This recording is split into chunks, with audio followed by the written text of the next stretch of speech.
Hello and welcome to Landscape Photography World, the podcast for everyone passionate about landscape photography. I'm Grant Swinburne and I'll be your host on the show, talking to landscape photographers about their motivations, likes and dislikes. This podcast is sponsored by Seascape Pro, the professional photographer's tool to keep your images safe. How safe are your photographs?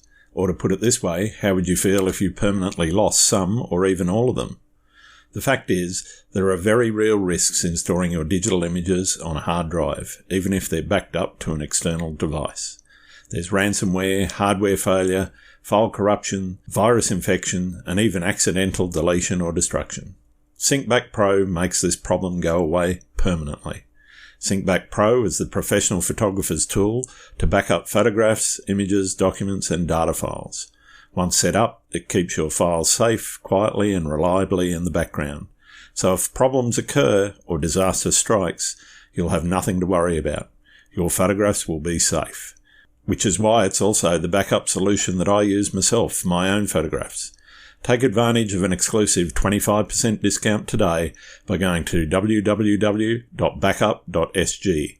The software will never expire, meaning your photographs are safe forever. That's www.backup.sg. Give your photographs the protection they deserve. And now, on with the show. Paul Belli has been photographing landscapes and seascapes since 2018. Originally from Scotland, he's now well and truly settled in New Zealand and loves having the opportunity to shoot some of the most stunning scenery in the world. His style has changed quite a bit in those 4 short years. He's always shot long exposure photography, but continues pushing boundaries with the length of exposures he's taking a deep dive into the realms of ultra-long exposure photography. His first love is taking photographs of the sea, probably in part from the love of having his feet in the ocean. To Paul, it's very cathartic. Being surrounded by natural beauty in New Zealand, Paul uses his camera as an extension of how he sees the landscape, and then prints his photos with a focus on the magic he finds.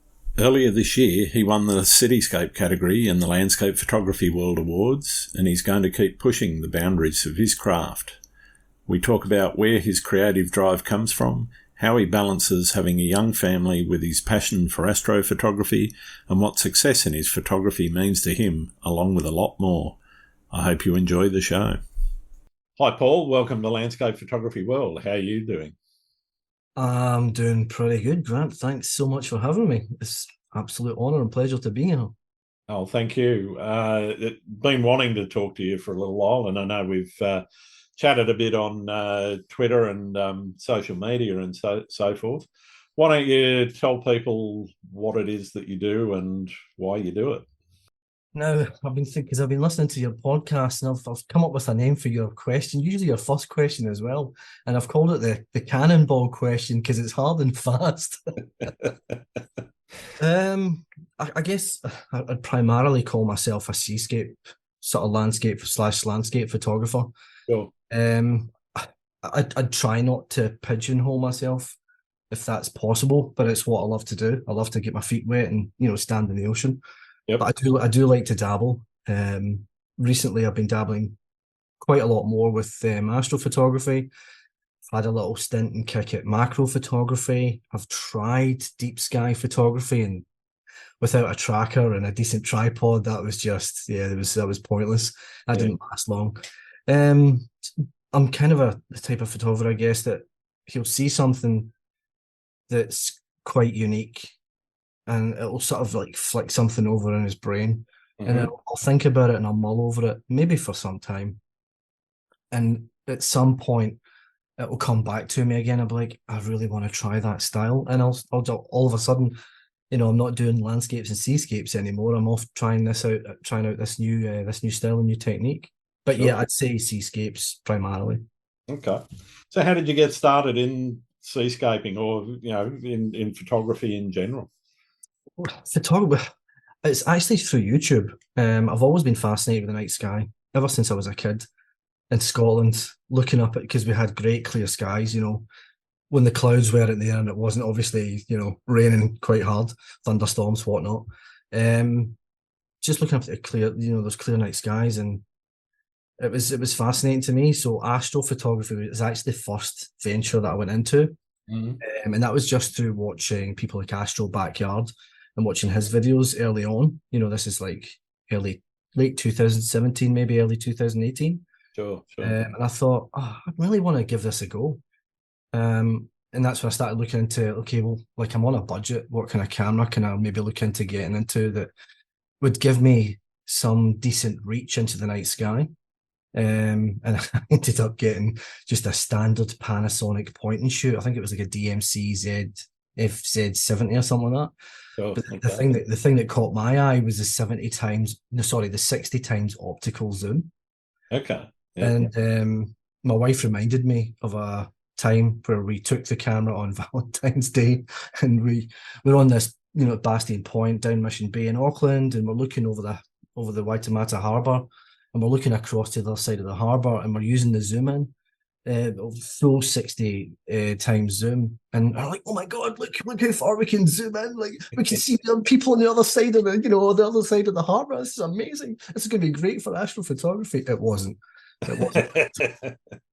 So that was where I started, and that was my first camera. It was just a standard digital point and shoot camera. Yeah.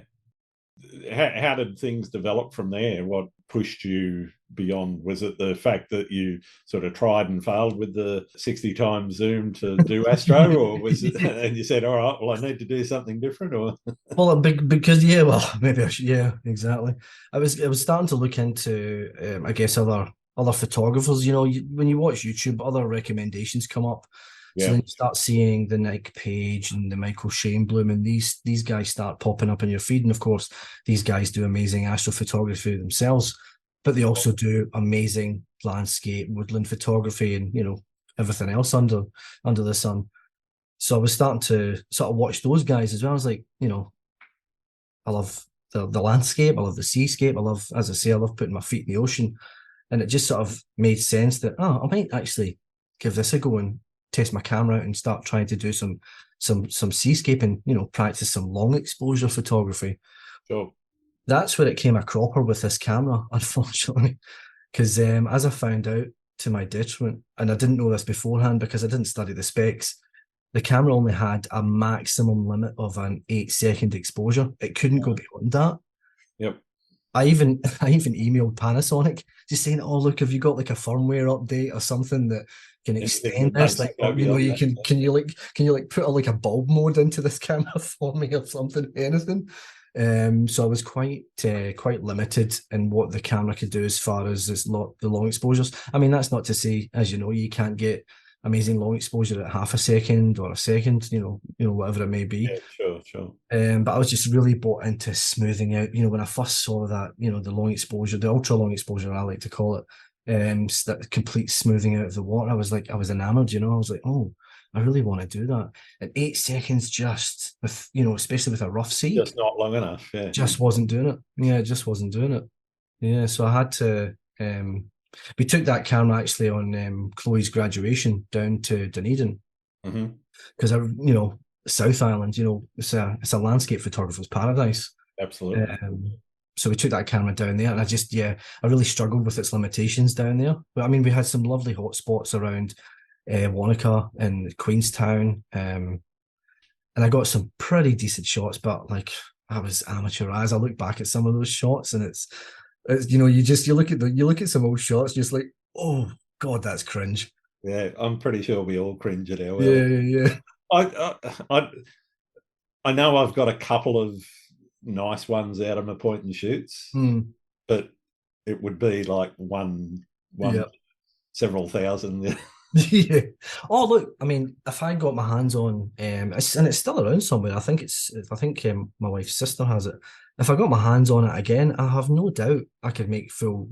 Knowing what I know now, this is 5 years ago, like five years further down the track, of course. Knowing what I know now, I have no doubt I could make better use of it. But again, it was first camera, and it was just learning the real. I hadn't even gone into like composition side of things. I was just so keen and eager just to get the camera out. All right, let's go into like full 8-second exposure and let's just see what we can make. And it was all crap.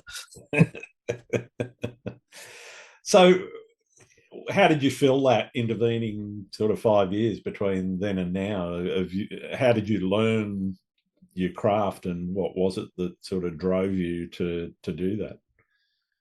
That, as much as I guess I failed in the early days, it only spurred me on because the world of photography is so vast and so huge, and there's so many genres that you can sort of dive in, deep dive into, But and I really wanted to, after that experience down the South Island, I was like, okay, I really want to deep dive into landscape and seascape specifically, that style of photography.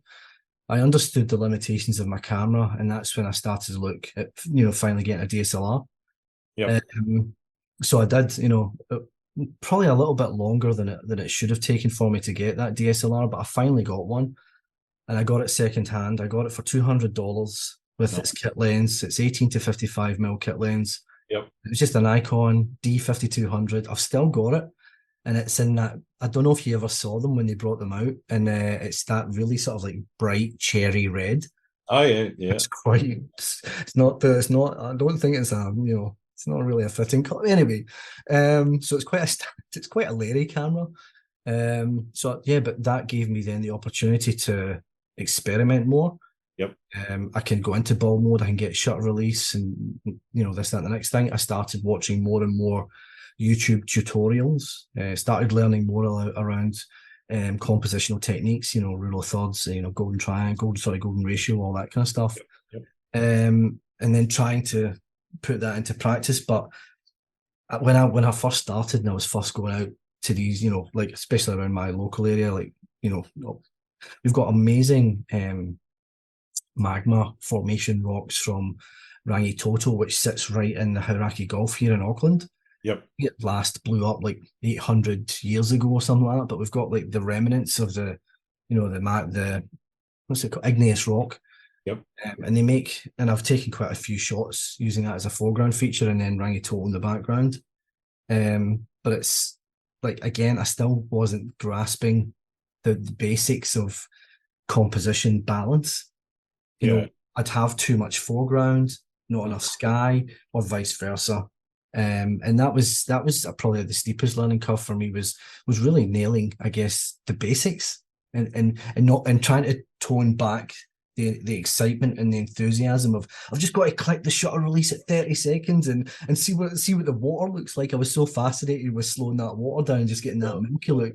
Everything kind of went out the window. But the more you do it, the more calm more composed you become, the more you start to slow down and take the scene in. And you take that time then to really peruse the environment you're in, looking left and right. I'll look over here, I'll look over there, and I'll see what foreground really suits what's happening in the background, and if I want to try, and how I balance those two things out, with obviously the water being the feature, depending on what, as how fast do you want to slow the water down. If you've got like really great waves, you don't really want to smooth them out too much. If it's just a flat cam sea with a couple of waves rolling through, it doesn't really matter. But if you've got crashing waves, you want to stop that and capture that detail. Yeah, some opportunity that you get, you really want to make sure that you're taking advantage of the height of the waves as opposed to flattening everything. Yeah, yeah, absolutely. Yeah, for sure. Flattened out storm waves don't look quite as impressive. It's a bit silly. It's a wee bit silly. That's it. And I finally moved on from that 5200 and moved into what I would class as my professional realm camera, which was the D500. Still sticking with Nikon. Yep. And the reason I got the D500 when I was looking at cameras to the next evolution in my camera was because of the shutter speed, because it could take up to, I think it was 9 frames per second. Because at that point then as well, for a few years further down the track, I was starting to look into bird photography, and I was really starting to enjoy taking photographs of the birds in my local area, which kingfish. I love kingfishers, such cool birds, so much character. So the D500 fit the bill, and that was my next camera after the 5200. And then I found the limitations on that because it was a crop sensor, was its angle of view. It was a little bit shallow. and I wanted to really expand my scene. That's when I started looking into full frame, and looking at the camera I've got now, which has been my dream camera for quite a number of years, which is the D850. Unfortunately, with getting the D850, that meant I had to sell my motorbike, which I was pretty heartbroken about, but I knew it was a means to an end. Sure. I loved that motorbike. What sort of bike was it? It was a Suzuki GSXR 1000. Okay, yeah, Yeah, very so nice. yeah, it was lovely. Aftermarket exhaust just sounded bee's knees. Uh, sounds like a little bit like your cherry red D5200. Pretty leery. Yeah, yeah, you could hear me coming. How do you set yourself a creative challenge? What process do you go through in setting those challenges for yourself? Here's another cannonball. Creative challenge. Well, I'll keep bowling them, and Yeah, you'll just I'll try and knock them out, but I think that comes from your peers. okay. There's so many amazing artists. For me, it does. There's so many amazing artists out there that it's hard not to be inspired and motivated by what they put out, and show the world and say, here's my work. This is what I can do. And I kind of look at it as a wee bit of a challenge. But it's so motivating to see what can be achieved. I look up to these guys, and I'm not there yet, but I want to be one day. That's my motivation. Yeah. Where do you see yourself, I guess, in a couple of years in terms of your creative space? You're obviously looking to sort of drive the creative skills and I guess the output. Where do you see that going? Is it a hobby? Is it something that you want to turn into a career? Is it something that you're just happy having as a side hustle? No, this is definitely something that I'm pursuing as a career, 100%. I'm putting things in place. Certainly, last year working in through, I guess, the NFT realm. Yep. With having my first exhibition with NFT Aotearoa last year as well. Mm-hmm. Got prints in a gallery up north. I've got one in my local print shop, and I'm hoping to do an exhibition at my local arts centre here as well. Nice. So I'm slowly just trying to build the name and put the name out there. Yep. As I said at the beginning, I'm trying not to really pigeonhole myself with seascape photography. I love it. That'll always be my first love. But I want the opportunity to also be able to put out another piece of work. People see the name and they're like, oh, actually, no, we can recognize that would be something that he would do because we've seen similar sort of stuff to that he's done. Yeah. Yep. So I've got the plan for this year of where I want to shoot and what I want to achieve from those shoots.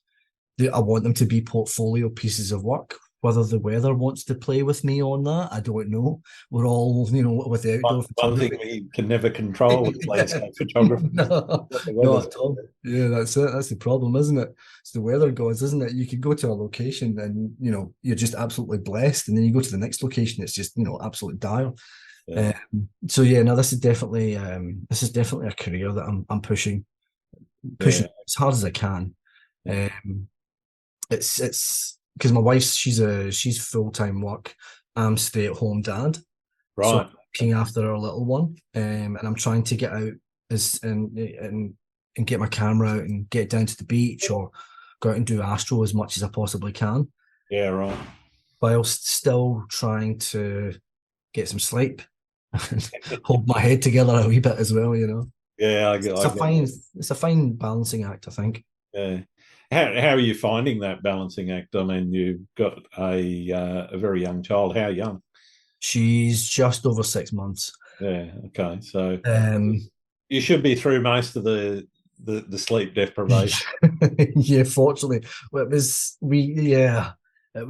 tough, and it was obviously it's not so it's hard for me, but it's not that hard. Yeah. just because Chloe, she had to go through and do all the feeding, nighttime feeding and things like that. Yep. Um, obviously things I can't do. I was still working full time, so I had to try and get as much sleep as I could. Yep. Chloe was concerned for my safety because I was still riding a motorbike at the time, not the Yeah. Jitzer, but I had a different motorbike. So she would sleep in the spare room with the baby and do all that stuff while I slept in our room, so I could still get a good night's sleep. And she would be in the knowledge then that I wasn't riding into work with the potential of coming a cropper. Yeah. Fair enough. Fair enough. So it's been difficult trying to balance that in the early stages for sure. Yeah. It's even still difficult now though, because I tried to do 2 nights Astro back to back, and Yeah. I'm still beat up from it. I'm still I'm still knackered. Yeah. You never quite get that sleep back. Well, I'm putting it. Do you know what I'm putting it down to? I'm putting it down to the baby. She gets blamed for a lot, but we won't blame her for that. I'm I putting. wasn't talking about the baby. I was talking about Astro. Yeah, yeah. I'll put it down to my age. Yeah, we'll go Yeah, with it. fair We'll go enough. with the age. Yeah, we'll play that trump card, eh? So, in terms of that balance, what strategies are you using to get that balance? Is it spending more time with at home and with family? I guess to counterbalance the nights that you're up at stupid o'clock trying to Yeah, shoot stars. yeah. I spend. I'm here all day anyway. Yeah, My yeah, daughter, she never misses out. She's got dad with her from when she wakes up to when she goes to sleep. Um, and I try to make sure that she's got the best of me, of course. yep. Um, it's not been that hard to balance those two Nice. things in that respect. Um, with my wife, I don't know, probably could probably could do more. But Astro is because we're in summertime as well. We've got the later nights and the early mornings. Wintertime, it won't be such an issue Yeah, yeah. because it's obviously darker The quicker. longer nights make it Yeah, easy. you got more time to play around then. You can always head down the South Island and get a little bit more time too. There you go. Hey, now you're talking.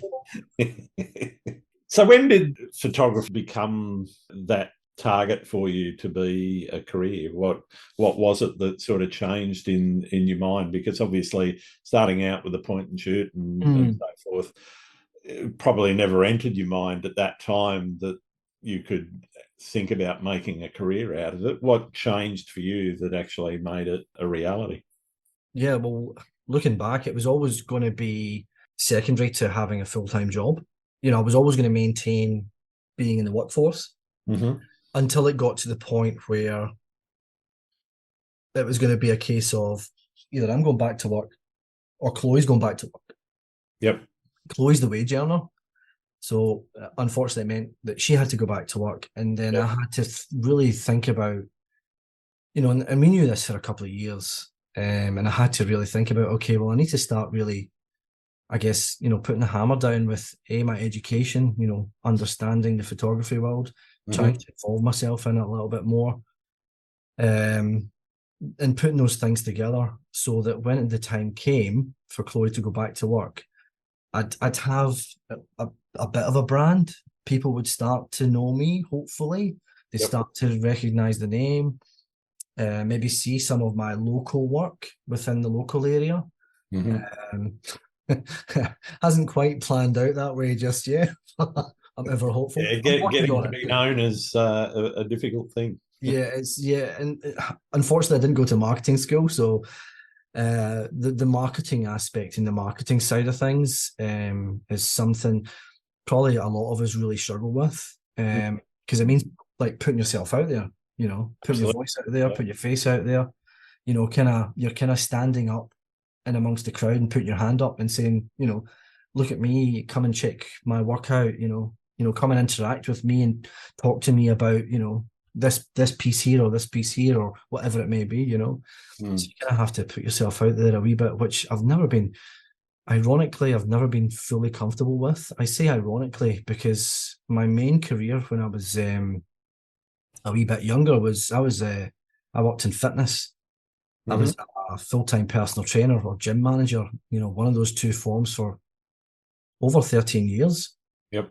So I was always, working in the fitness game. I was a group fitness instructor. I was always putting myself out there, but there was something niggling that never, felt fully comfortable with it per se. Yep. And then landscape, seascape photography came along, and it's like, hey, I'm out here by myself. Well, most landscape photographers and astrophotographers in particular are introverts, aren't they? Yeah, quite solo artists. Yeah, absolutely. I was like, what took me so long to find this? How would you mentioned, sort of trying to create that brand and that style. How would you describe your style? Obviously, the long exposure seascape is a big part of your signature from my perspective, but would you describe yourself that way, or would you not?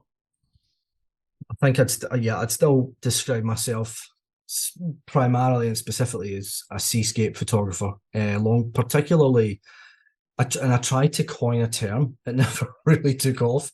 I don't know if anyone noticed it, and it was on one of my recent NFT campaigns that I ran. And the premise around those, it was 3 images, and the design around those images was that they were 5+ minutes in exposure time. Yep.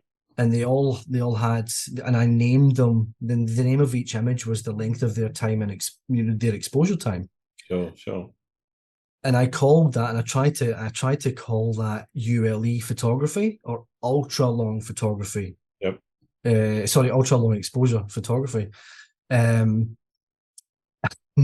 haven't seen anyone else use it yet. I'd love to see people use it. Yeah, I'm anything over 5 minutes, that's what I class as ULE. I've used the term or something similar to it, extra long exposure, or ultra long exposure. But yeah, I mean that's the thing. I mean, there are some people that do that,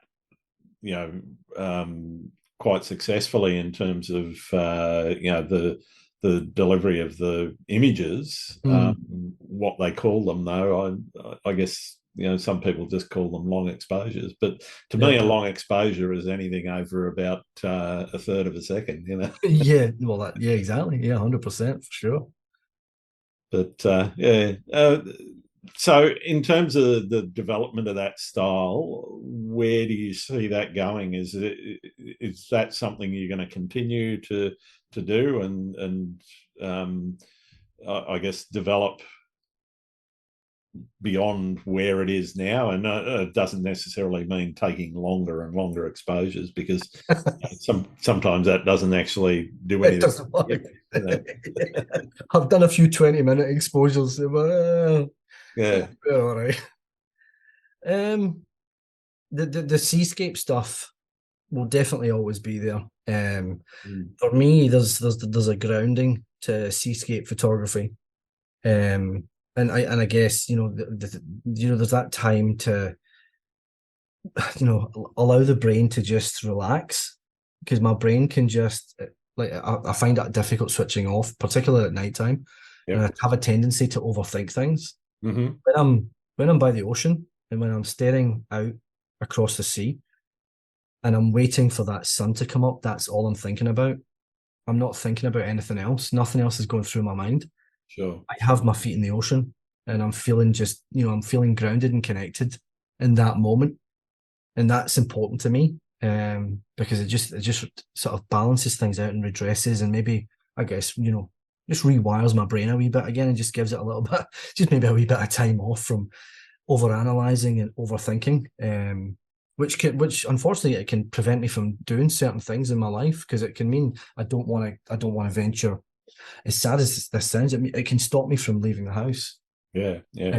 If it gets bad, if I don't do something about it.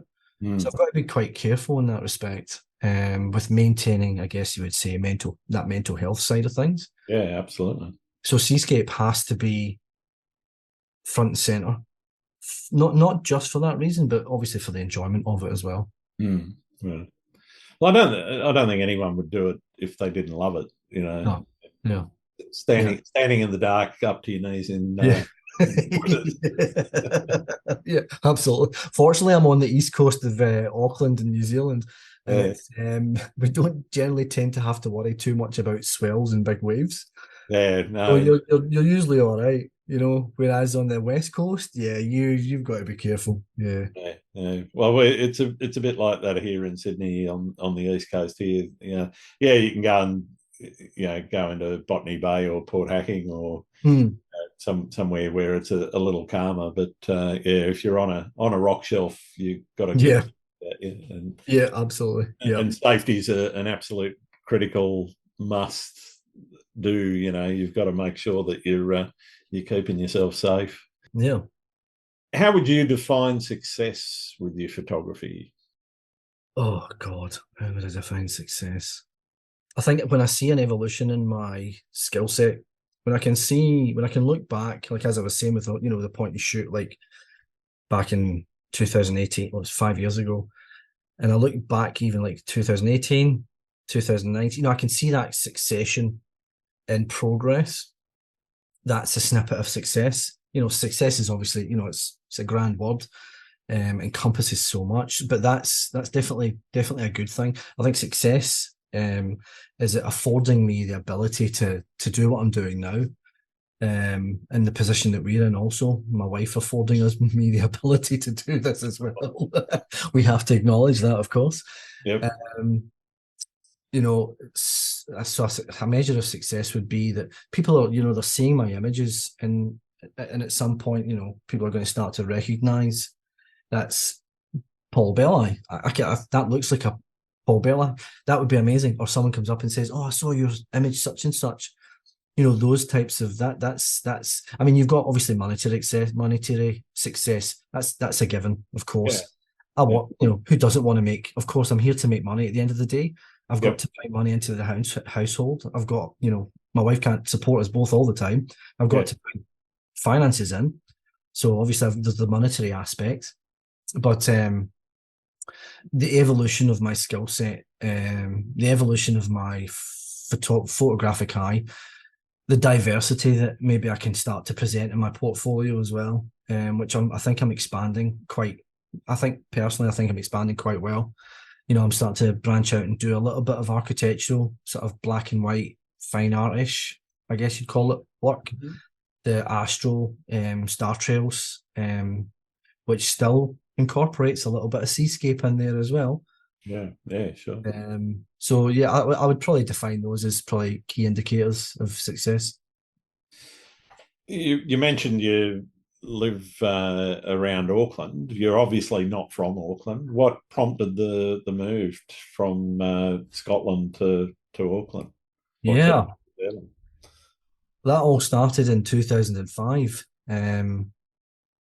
My wife is in the background, so I'll talk quietly so she doesn't hear me talking about another woman. Fair enough.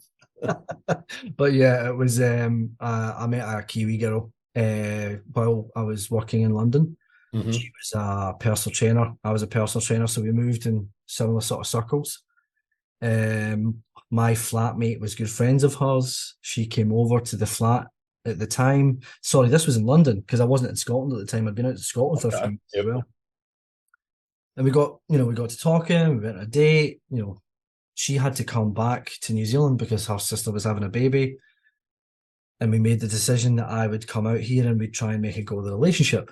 And that was in 2005. The relationship broke down a couple of years later. Mm-hmm.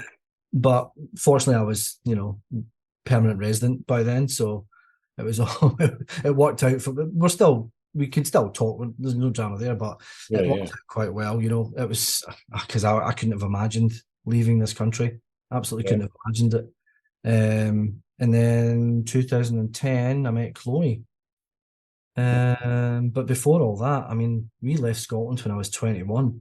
Okay. Yeah, I love my hometown. I'm from a place called Largs, which is just on the west coast of Scotland, little seaside town. Yep. Picturesque, it's like picture postcard type seaside town, Yeah. which is probably why I love being by the sea, being by the ocean. But it was starting to go downhill a wee bit. Drugs were starting to become a bit of a problem. And my mum didn't want us being in that environment and growing up in that environment. Sure. where drugs were just becoming a little bit too prolific. And of all places, we ended up moving to Milton Keynes.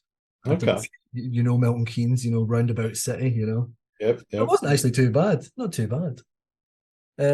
Spent a few years there, got my personal training diploma, ended up moving to London, and I was a personal trainer there for 2.5 years before, making that move out here. Cool. How do you think where you live now influences how you shoot? It obviously influences what you shoot in terms of seascapes and some of the landscapes. Because if you're shooting locally, that's always going to be an element. Has that influenced how you shoot at all, or does how you shoot influence what you shoot, and I guess partly also where you live? I think, definitely the environment has probably, I would sway more, it being a bigger influence on what I shoot and how I shoot. Being surrounded by, the sea, whether it's East Coast or West Coast. There's not that much woodland here to shoot. There's not that much access to get into Grand Vista landscapes, to go out and shoot Grand Vista landscapes in the early morning fog or whatever it might be. Other than cityscape stuff. So yeah, it sort of like fell into place that it would be definitely absolutely seascape stuff, and obviously the wildlife stuff that I dabbled a wee bit in as well. Yeah, yeah. What are your favourite locations? What's your favourite? Without giving directions to your secret spots. But Hold on a minute, I've just got the coordinates down here. Let me just read them out. You can pass them to me later. Where do you like to go? What sort of places? If I can just go out and it's like half an hour, 45 minutes away, just maybe an hour's drive, it's probably going to be West Coast. Unfortunately, due to the cyclone and the devastation, those areas are shut off for people other than residents now. They've gone through just absolute. Oh, it's just. I've seen some videos and it's just horrific. Yeah. But that would be the West Coast. Probably Muralwai would be my go-to West Coast beach. Kari, another West Coast beach. Those would be my sort of like go-to locations. If I was able to freely travel without any concern or thought of having a 6-month-old and just tighten a little bit with the money, it would be the South Island. It would be somewhere in the South Island, probably Fiordland, Milford Sound. Yeah. I did want to talk to you a little bit about the effects of the cyclone, because that's only recently sort of. I know the cleanup's still going on, and I know, as you said, there's road closures and so forth. How did that affect you? And did you did you experience any hardship yourself? No, none at all. Unfortunately, for thank God, we're at a little bit of water ingress in our garage, but nothing major. Relatively speaking, of course. Because we're at the top of our street where we live. Yeah, right. So we had. I mean, it was like a river running down our road. I could have got, if I had a kayak, I could have got it out and I could have sailed off down to my local beach. It would have taken me all the way down there. It was that first one, and then the cyclone came through and just compounded the problem again. Yeah, so we were fine. We're fine where we are. Yeah, we didn't really have any problems. My wife's family up north, they've had some issues. Flooded paddocks, obviously road closures, bridges been wiped out, that kind of thing. Yeah. How's in your opinion, I guess, how's things going with the recovery efforts? Oh, that's a loaded question. Without getting too political. Oh dear, my question is, or would be, where's the military? Yeah. Why is the military not being deployed to help out? Why the military branches have expert divisions that can deal with disaster and disaster relief. We send them all around the world to do these kinds of things. we've got a natural disaster at home. Where's the military? Yeah. Why are they not out there putting up those temporary bridges that they can do in a day? You know, the engineering regiment, I think it is. Yep. That's what they train for. That's what they specialize in. Yeah. That would be my question: is where's the military? Mm.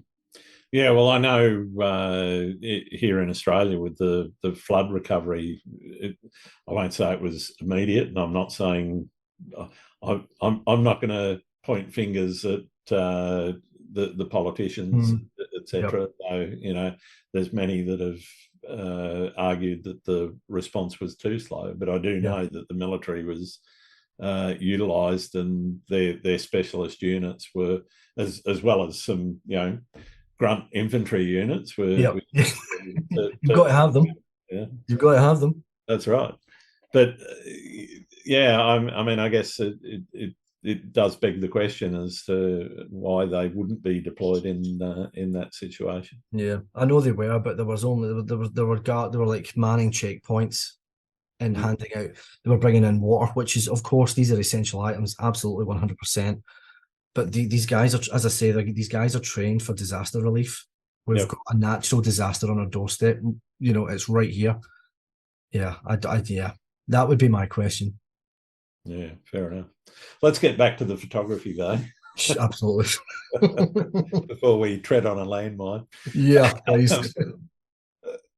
What's the most notable experience you've had out shooting? It wasn't one shooting experience. It was 2 weeks. It was 2 weeks of shooting. Yeah, right. It was my wife and I had planned this trip around the South Island, and we'd bought this camper van. So we got this nice little, it was an older camper van, but it did the trick. And we'd planned our inventory, our schedule. We were going to stay, get the ferry over South Island. We were going to stay in the South Island. It was 2 weeks of it was the best holiday I've ever had. I call it a holiday. I mean, it was, I guess you could call it a planning holiday, because it showed me things that I have to, I've got A on my hard drive, because I've got the photos from it, but I've also got B locations that I need to revisit in the South Island. Yeah, right. Utilize more, because it was as amazing as this trip it was. I would have liked to have spent more time in certain locations. I didn't get to spend too much time, like in Milford Sound, for instance. Yeah. Franz Joseph was just amazing, but we didn't really have, if we'd had a week there at Lake Matheson, it's just all so gorgeous and amazing, Yeah. So and further up, I guess, the east coast of the South Island as well. West coast of the South Island, because we turned in off Greymouth and came back inland. Yep. I don't know if you've done that track. I haven't been to the South Island yet. So okay. I've been to Auckland, been to Wellington, and a couple of bits and pieces, a bit of the Coromandel, but never been to the South Island yet. Yeah.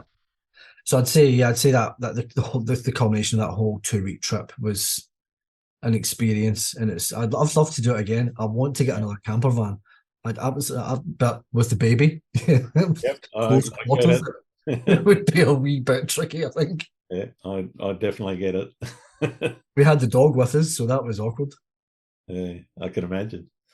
What about any horror stories? Everyone has a shocker now and then. What's been your worst experience, I guess? I think my worst experience is looking back at my original photos I started taking in 2018. I think that's my horror story. To be honest, I think I've been quite fortunate. I haven't had any. The only I guess issues or problems that I really have, they're not really horror stories. It's the same that we all have when we're shooting down at the beach, shooting landscapes, as other people. Walking in front of your camera and you're like, can you not see the tripod? Like, I don't own the beach. None of us own the beach. It's a free space, 100%. But if I saw a tripod and a camera, I'd walk behind the person, Yeah. Fortunately, most of the time I'm doing long exposures, so they're ghosted out anyway. And it's kind of like, come on, I know what you mean. I know what you mean. Control your dog. Don't let your dog jump on the tripod frequently. Wow, yeah, absolutely, yeah. I haven't had that either, fortunately. As I say, it's been pretty crazy for me so far. I really need to touch a lot of wood Nice, around here just to. I'm not jinxing myself. nice. Nice to hear. What have you learned about the world through photography? There's so much more that I haven't seen. I've travelled a bit. Um, back when I was in the UK, you'll probably know this as well. In the local newspapers, there's always deals on EasyJet flights or ferry crossings, or so it's so easy to. Well, it was so easy. I think now that the UK has left the EU, I don't think it's as easy anymore. I'm not sure how that is all working out. But like back then for me, it was I could zip across to Holland. I could go to Spain. Yep. And it wasn't any drama. Go to North Africa. It was, and you could do it on the cheap as well. You could do it on a budget. But there's places around the world now where, because I'm watching these other big sort of YouTube personalities, and I'm seeing these places that they go to, and these guys are traveling all around the world to come to where I used to bloody live in Scotland. That's like I think back and I think that's a big regret for me, is that I didn't find photography sooner. Sure. My hometown is a picturesque seaside town. It's banked on the left exit, when you leave the town, to on the right hand side when you leave the town, by two rivers, the Noodle Burn and the Go-Go Burn, and they go all the way up the hills. I Yep. think it's from memory, the Go-Go Burn. It's when you follow that river up, you go through woodland. You start as you go higher up and further up. You get cascading waterfall after cascading waterfall after cascading waterfall. You turn left, you follow that part of the river, you're getting waterfall after waterfall. You turn right, you get waterfall after waterfall. And we get the snow as well. And we Mm. get the ice. And it's just like, and I'm like, oh my God, if I had my camera, oh my God, all these images start popping in my head, and all the woodland, and just opportunity missed, I guess. Yeah. Do you have any family back there? Yeah, yeah, yeah. I've still got family in my hometown. A lot of my family's sort of dispersed, either Sure. Edinburgh, um, Windermere, High Wycombe, really random places. Windermere I can get, but my mum's in High Wycombe, random. Okay. Yep. So they're spread sort of throughout the UK, but a few of my family's still within that territory of where I'm from. Yeah. Yeah. Well, should make a family visit. Might make it a bit cheaper. Well, yeah, well, that's it. Yeah, free accommodation, eh? That's Uh, it. well, my wife has only met my uncle and his new wife Belinda, and my mum. She hasn't met any of. She hasn't met my brother, to Yeah. be able to go back to the UK at some point would be, and obviously for everyone to meet Sienna, Yeah. just be grand. That'd be fantastic. Oh, it'd be next level. Yeah. You mentioned photographing alone. Is that your preference, or do you like to shoot with other people? It's funny you should ask that, Grant, because when I was out shooting Astro the other morning, I was thinking to myself, man, I feel alone. I was out there at what was it, just before 2 a.m.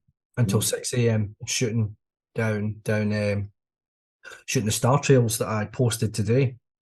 And I was sitting there by myself, because I've got a few photographer mates that I go out shooting with now, because I never used to. I always used to go out and shoot by myself, and Yep. that was fine. But now that I've had the experience of company, when it's not there, you notice it. Yeah. So Yeah. when I was out there, shooting by myself, because with time lapse photography as well, I'm setting my intervalometer up and I'm letting my camera do its thing. I'm not. That's it. I'm sitting back and I'm done. Yep. You're waiting for it to finish I'm waiting for 4 hours. in the dark on your own. In the dark.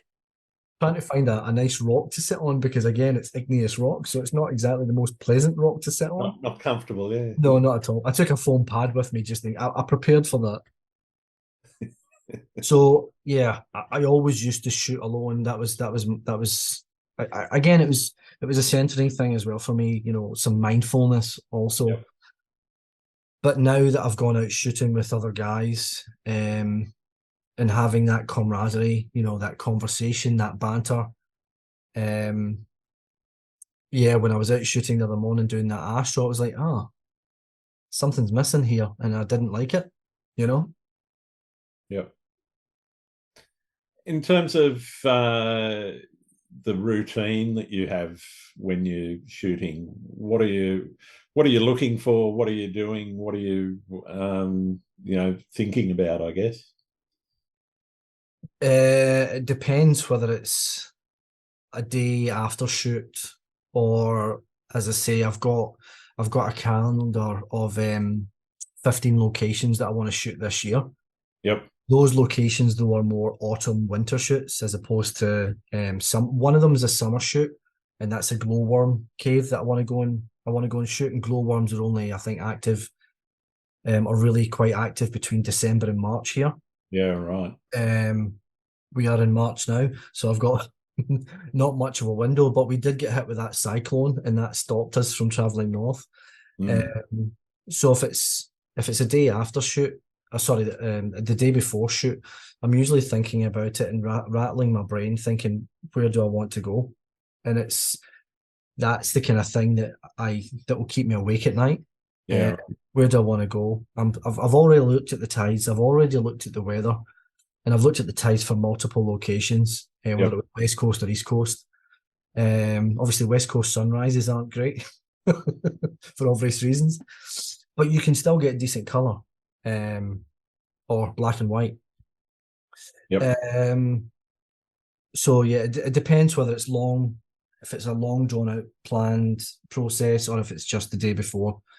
But as I say, it's something that will keep me up at night, just trying to decide. I've got maybe 5 or 6 different locations I want to go to, and how do I want to compose? Because I know the area quite well now. How do I want to compose it? Do I want to do now time lapses, or do I want to do long exposure, or all these little things? What lens do I take my big lens with me, because kingfishers are on the rocks from time to time as well. Yeah, So right. I can do, once that sun comes up and I get a little bit more light, I can start to think about doing some wildlife stuff as well. Mm. Mm.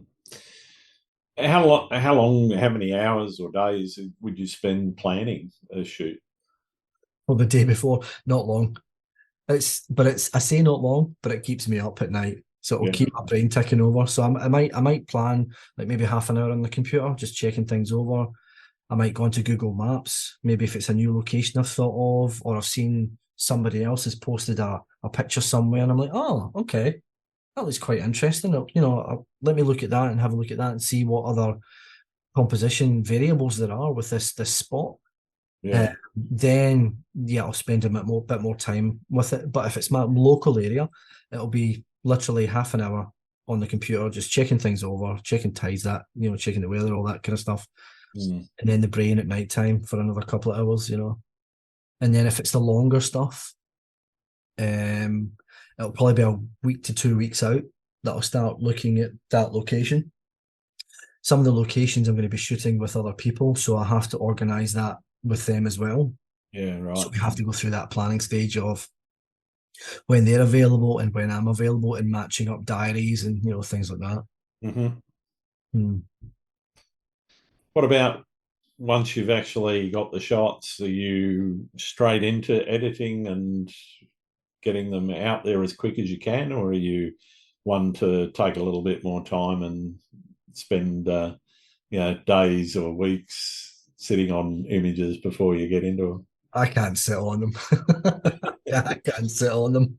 When I start to see the images come through in the back of in the live view, I'm just like, oh, that looks. I can't wait to see that on the big screen and start, because we shoot raw. We want to start bringing all, and not only do we shoot raw, but we also have, I guess, a mental visualization or a mental image or a picture of how we want to translate what we saw on that shoot to how we then bring that raw image to life on the computer screen and then present that this is, hey guys, this is what I took. I was here, and this is what I saw, and this is how I want to present it to you. Sure. So no, I can't sit on images. I might at the most, like with the Star Trail stuff, because there's so much data, there's so much information, there's so much time spent with processing. Yeah, right.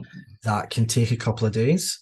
So that might delay me in processing the next lot of Star Trail stuff, which has done with these last two shoots that I've done. Yeah. Because one of the shoots was like, I think 726 images that I had to sort out and go through and process. And then the next one, night before, I think it was the 1st of March, was 204 that I had to sort out. Yeah.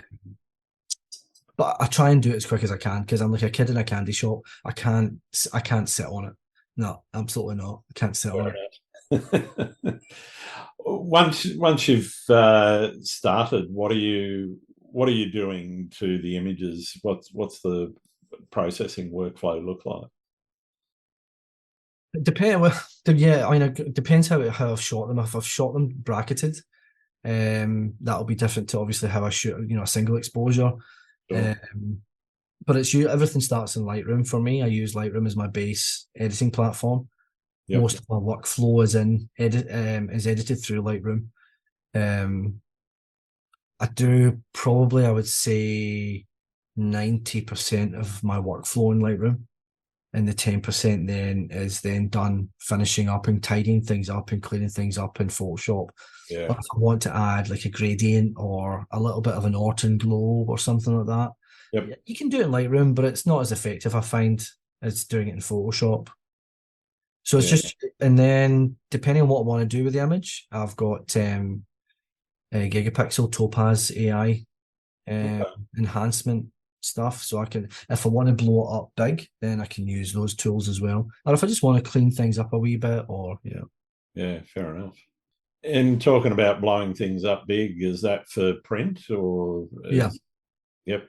So, how much of your work do you print? I've got a printer at home. So I've got the Canon Pro 300. Yep. So I can do prints of up to A3 plus. That's a great print. I love it. Yeah. But it's quite pricey. Inks aren't cheap. It's like, was it $37 per cartridge, and it takes 10 cartridges. 10 cartridges, yeah.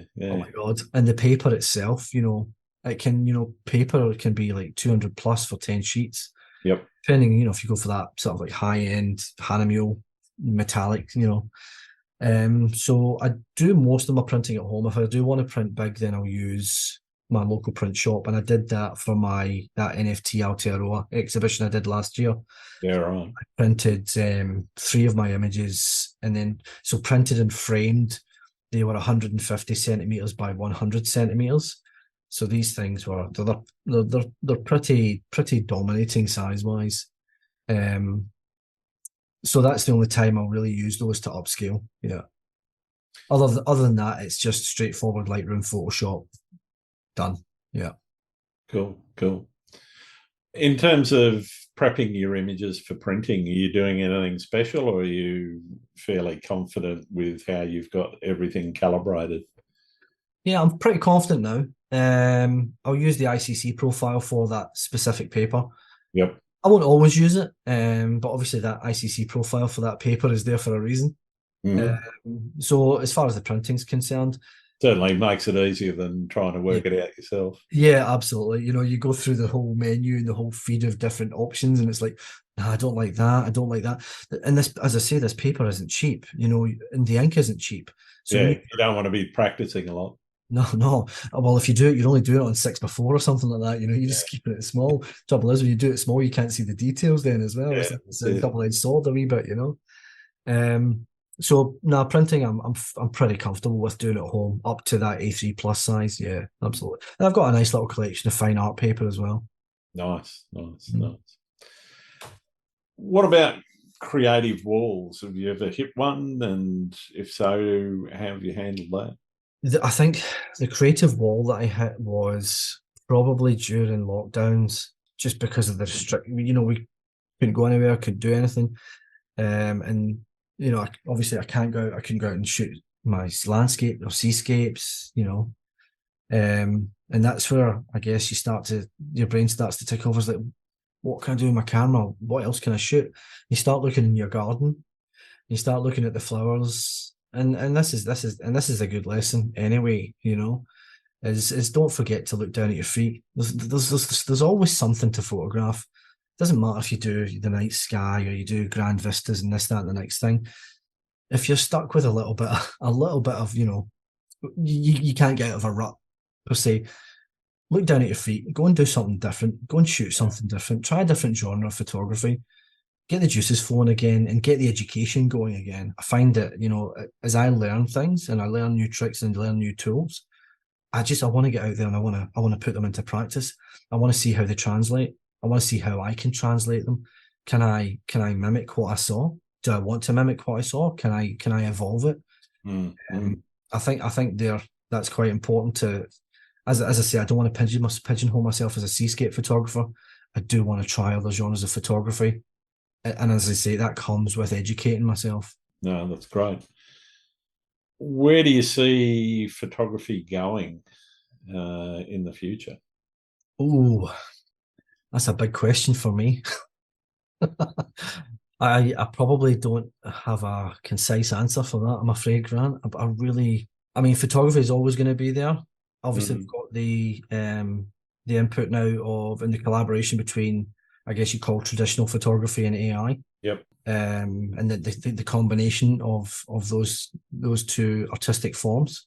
And I think that's definitely going to progress further down the track. I think there's always going to be obviously a need and a fulfillment requirement for I guess what you call now traditional photography.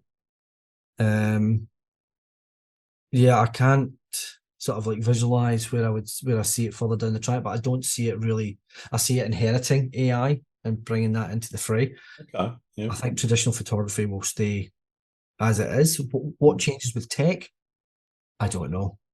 I mean, because we've gone from film to digital, point and shoot digital, like 1.3 megapixel cameras or whatever, up to these like the Fujifilm GFX 100S, 100 megapixel Leviathan.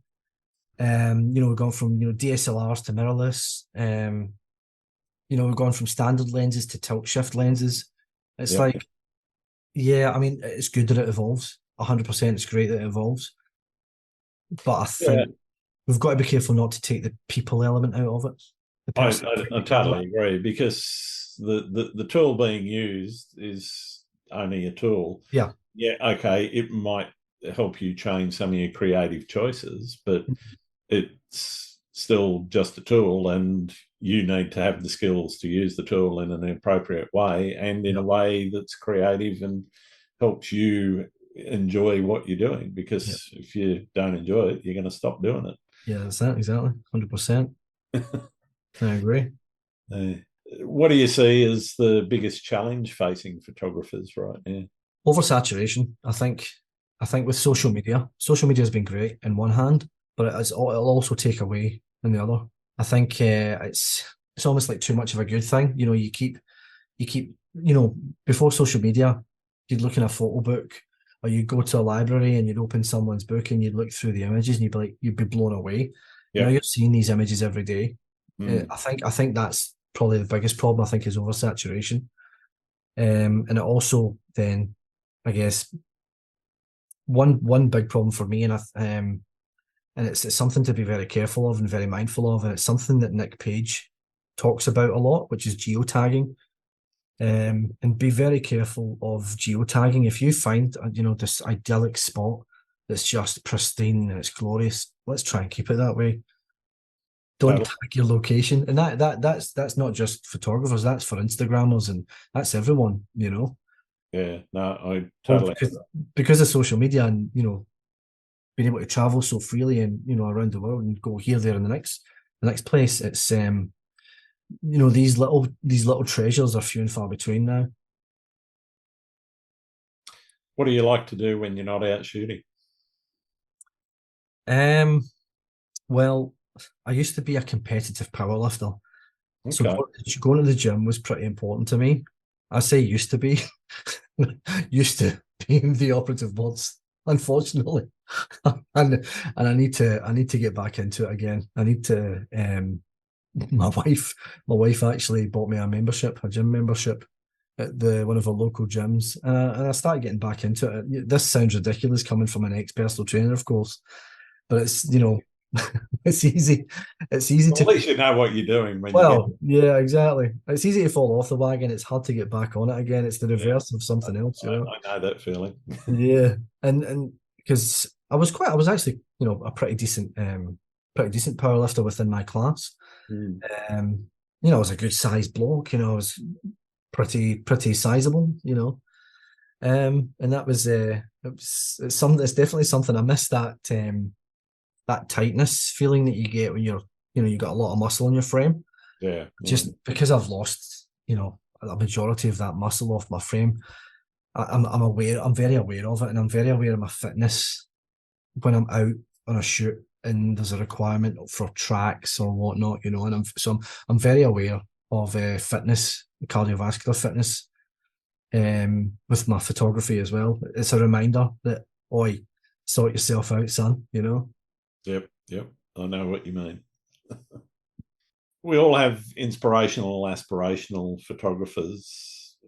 Who do you think I should be talking to in future episodes? There's a couple of characters in the UK, and I really enjoy his landscape photography. I really enjoy his personality. He's a great character. He's got a YouTube. He's a pretty decent YouTuber as well, of course. There's I guess there's three from the UK probably, I would say, and there's one who's now relocated from the western side of Canada to the eastern side of Canada. That's Gavin Hardcastle, Yep. photo. Yeah, he's a character. But Mally Davis, I don't know if you follow Mally Davis, and I'm familiar with him and his yeah, work. yeah. I love his woodland photography. Definitely. And his, when he goes to the lakes and things like that, he just seems to get the conditions. I don't know how he does it. And probably going out every day doing it. Yeah, that will help. Yeah, you go out 7 days a week. One of them's got to be a winner, isn't it? That's it. And I really enjoy Gary Goff's fine art photography. I like Gary's work too. Yeah. So probably Gavin, Mally, and Gary. Yeah. Oh, thanks for that. Last question for you, and for everyone that listens, it's obviously the most important question we can ask. Do you like pineapple on pizza? Oh dear. Here's a little thing for you. I'm actually Italian as well. So that's a firm no. Definite no. That's a definite no. Meatballs, yes. Every Italian that's been on the show has definitely been a no. Yeah, it's a no. That's a hard no. Fair enough. All right. Well, thank you very much for taking the time to talk to me, Paul. I've really enjoyed spending a bit more time getting to know you better and learning more about what you do. Where can people find what you do? Thank you for having me, Grant. I really appreciate it. It's been great to finally have a chat with you as well. So I'm on Twitter. That's Paul Belli 9 on Twitter. Instagram, Paul Belli Photography on Instagram. And Facebook, Paul Belli Photography on Facebook. I've got a website, paulbelliphotography.com. Fantastic. Thanks very much, Matt. Cheers, Grant. Thanks, buddy. Thanks again for listening to Landscape Photography World. I hope you enjoyed the show, and keep listening because I'll be joined by some great guests in upcoming episodes. You can find my work in this podcast at grantswinburnphotography.com. I'm also on Vero, Twitter, YouTube, Instagram, and Facebook. I'm Grant Swinburne. Hope to see you out shooting soon.